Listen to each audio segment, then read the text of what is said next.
বাংলাদেশে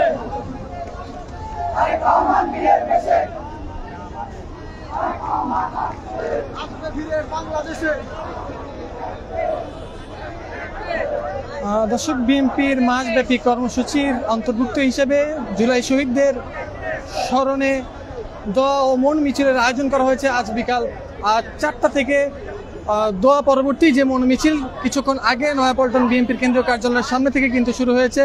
মিছিলের প্রথম অংশ ইতিমধ্যে শান্তিনগর অতিক্রম করেছে। পরবর্তী যে অংশ রয়েছে সেটি কিন্তু ধীরে ধীরে মৌন মিছিলের অংশ হিসেবে কিন্তু তারা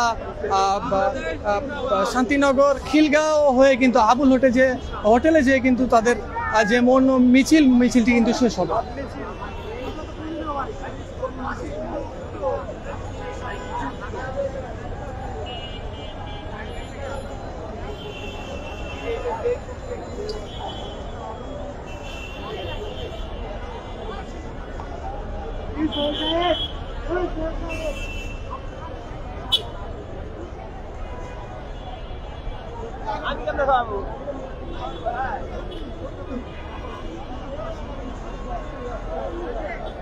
দর্শক, সরাসরি যুক্ত রয়েছি জুলাই শহীদদের স্মরণে ঢাকা মহানগর দক্ষিণ বিএনপির আয়োজিত মৌন মিছিলে।